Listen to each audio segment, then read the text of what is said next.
Yeah, dahilan sa reality kaya karamihan ang kasayahan ng mga kababaihan, ang kainitan ng kanilang mga katawan kaysa bantayan ang sarili nilang katawan.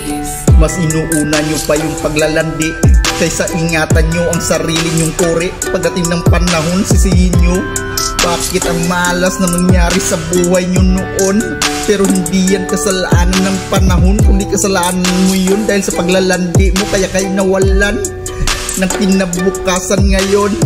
Naghihinayang ka ngayon na panahon na sinayang mo noon. Sana ikaw ay ngayon nakakabangon, pero sayang yung panahon, hindi ka marunong lumingon.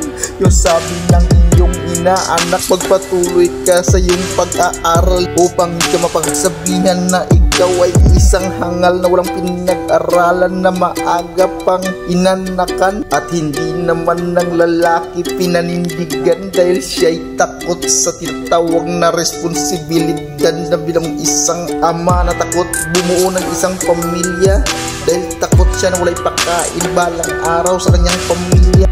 Kaya bago kayo maglandi mga ate, mag-isip-isip kayo ng maigi para hindi kayo magsisisi sa huli. Paano na lang yung mga kabataan na paparusahan na wala naman silang kasalanan dahil binuo nyo sila sa tawag na laman, kalandian, kamanyakan. Paano na lang pag dumating yung panahon, sabihin ng anak mo, mama, nasan ba yung tunay kong na papa?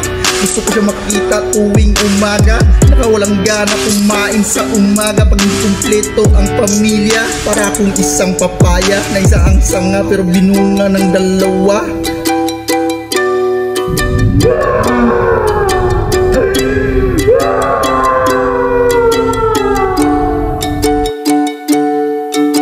Paano nyo ko ginawa at binuo na kayo lang mag-isa na wala kayong kasama? Ang buhay ko parang nasa pelikula, malabo masyado dahil ginamit nyo'y sirang-sira na bala. Puro pagtatanong, puro pagtataka kung paano nyo ko binuo na kayo lang mag-isa. Ang buhay ko ay duplikado. Paano na lang ito pag ako'y nakapagtapos sa kolehiyo?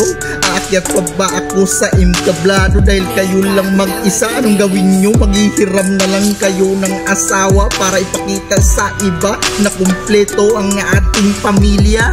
Kaya bago nyo gawin, pag-isip-isipan nyo muna para wala ng bata na maparusahan at magdusa dahilan sa inyong tawag na laman, naramdaman na hindi naman ito dapat gawain ng isang magulang.